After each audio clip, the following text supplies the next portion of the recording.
It is out. Apple unveiled the latest iPhone today, and it comes at a key time. Apple's share of the smartphone market has slipped since the death of CEO Steve Jobs, and the tech giant is looking to, of course, change that. So our tech expert, Ramsey Mohsen, is here with some insight on the announcement, but I can't help but notice you're clearly wearing some new glasses here. Yeah, so this is Google Glass. While we're talking about Apple, I probably should acknowledge, viewers can see behind the scenes afterwards. I'll post this online of what it's like through my perspective with Google Glass. And we'll do another segment on Google Glass. I think it's clearly clearly interesting, yes. But now let's move to today. And Apple. What was announced today? What was said? So 3 major announcements. iTunes Radio, which essentially is like Pandora, and then 2 new phones. So the iPhone 5 prior to today was the most recent Apple product. Today we got the iPhone 5C, which stands for color, and the iPhone 5S.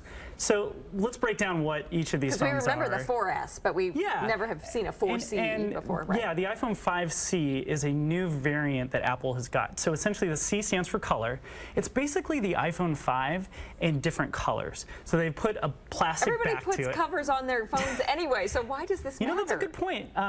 Yeah, that may or may not matter, right, because of the different covers. Now, Apple will be selling different covers that they make. It's essentially the same thing as the iPhone 5. The big story here, though, with the iPhone 5C is that it starts at $99 and goes to $199. So a little cheaper. So it's much cheaper than the iPhone 5.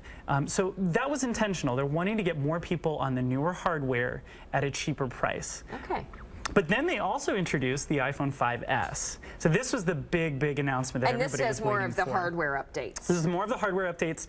The things that people are going to notice here, if you want to upgrade to this phone, what to expect are it's faster, it has 2 hours longer battery life, for a total of 10 hours of battery life. The camera is a very big story here. It's actually gone from 5 megapixels to 8, and the sensor has been improved, so photos are going to look really good on this particular phone. And you know what? The iPhone 5 photos were already very good. Very good. Absolutely. Yeah. And it actually has a new feature called it's slow motion video, where it can take 120 frames per second. So essentially what that means is if you want to capture, who knows, your kids doing amazing stunts outside, or even if you're at a sporting event and maybe want to capture something a little more in depth and in detail, you could get some pretty cool results with the new camera. Interesting. It is faster, so there are slight updates to, major updates in their opinion, but updates in regards to the processor and how fast it is. But for the most part, the camera and the speed of the phone are the big stories here.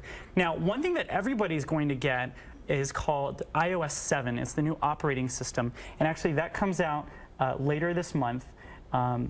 That's going to be on September 18th. Everyone who has an iPhone 4 and above or an iPad 2 and above will be able to download the new software. And this software runs on all, both phones. So the iPhone, this is a lot of jargon to throw out, iPhone 5C and the iPhone 5S will both have iOS 7. So completely new look and feel for your phone, the operating system, the menus and things like that.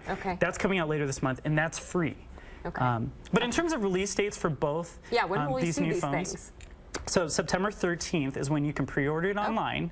This weekend. Yep. And then September 20th is when they'll be out in stores and likely shipped and at your doorstep. So what do you think? Knowing the price point, knowing the upgrades, is it worth a trade-in at this point if you have an iPhone 4 maybe? So that's a good question. If you use the camera a lot, it's going to be hard to not want the better camera and to use the new video features. But for the average everyday user, I would recommend... For the phone user. Yeah, for the phone user, maybe not. Go into the store, kick the tires on it, but I can't say it's a must upgrade.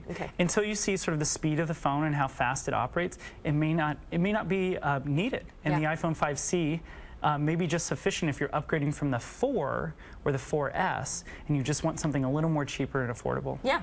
Maybe so. Maybe that price point will sell you. All right, lastly, just real quick, anything you didn't hear today that you were hoping they might announce? Here's what's surprising. There were a lot of rumors that Apple was going to release a watch. So that's the big thing in tech right now, is a watch that pairs with your smartphone. They didn't announce that. Nothing. There were no updates to Apple TV. There were no updates to the iPad or any MacBook updates as well. And a lot of people thought the iPad mini was going to get a Retina version, but I don't think we're going to see that until next year.